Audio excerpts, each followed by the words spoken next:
Hi guys, my name is Fabio Palvelli and I'm a designer. On this channel, every week I share a bit of my life on video, as well as tips and tricks on how to be a better designer. So if you're new here, please do consider subscribing. Creativity is a hot topic. The word is often thrown around, people say that all the time. Creativity here, creativity there. But what is creativity actually? Wait, let me Wikipedia this. Why should we listen to this guy if we can Wikipedia stuff ourselves? You're right.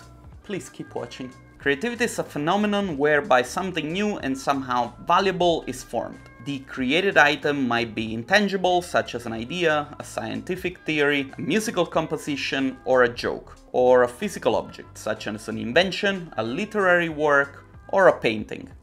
Now, this is probably the most intuitive answer, the thing that probably we would also think of if we were asked the same question. However, there is an article I read a while ago from Cecilia Weckstrom, a prominent entrepreneur and speaker, where she argues the role of creativity in our personal development as humans, and how creativity can be and should be considered a basic human need. Very interesting article. I'll make sure to post a link in the description. I've already mentioned in the past the pyramid of hierarchy of Maslow, as well as the importance of self-actualization and how creativity finds its place in this theory. That video might give you a bit more of context about this topic, so I recommend you to go and watch it. The word creativity comes from Greek and it means to make. One thing that it's almost obvious to me is that as humans, we are creative individuals by design. Think about it. The simple act of reproduction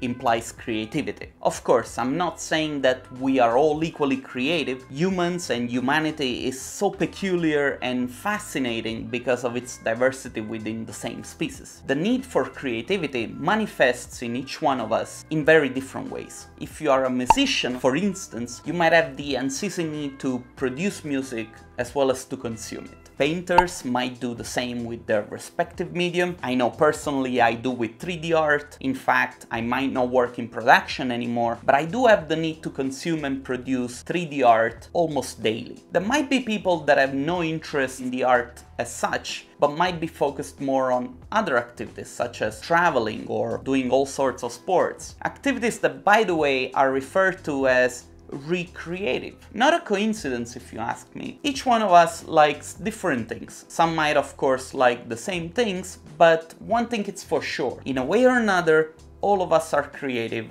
and all of us have creative needs. This video itself, it's a way for me to have a creative outlet that gives me the satisfaction of saying, well, I've made something today. I find myself very often discussing the topic of creativity with a lot of other 3D artists. Many believe that creativity is the reason why some people are more successful than others when it comes to making art. Whilst it might be true that some people might have more talent than others and be a bit more inclined towards the profession, making art and being good at making art has a lot to do with practice and passion. Passion being, of course, the love in which you decide to practice the discipline of your choice. Art itself means the ability to produce something. This implies that art is something that you can definitely learn and something that it needs practice in order for you to become good at it. There's a beautiful video from Jason Silva. He talks about how creativity is all around us in the universe and how we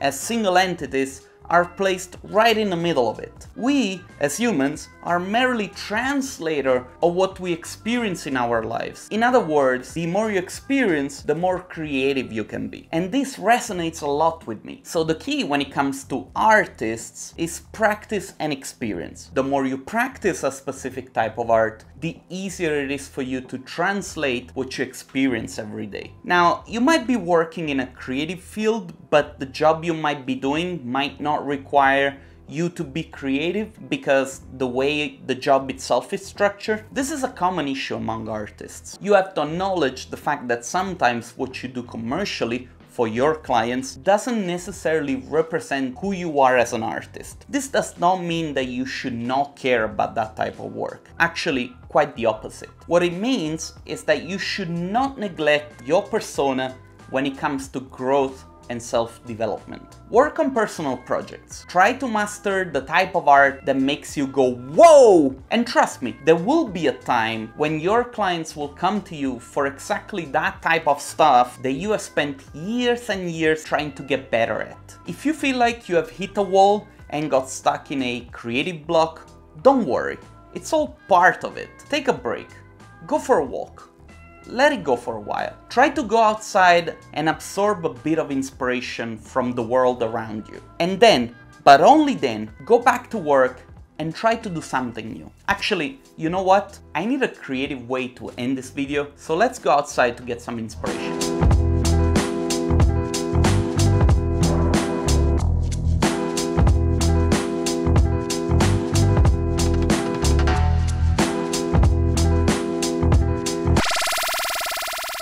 Whoa, that was a creative way to end this video, right? Remember, like Jason Silva says, poetry is everywhere you look. My name is Fabio Palvelli. Thanks a lot for watching. See you next time.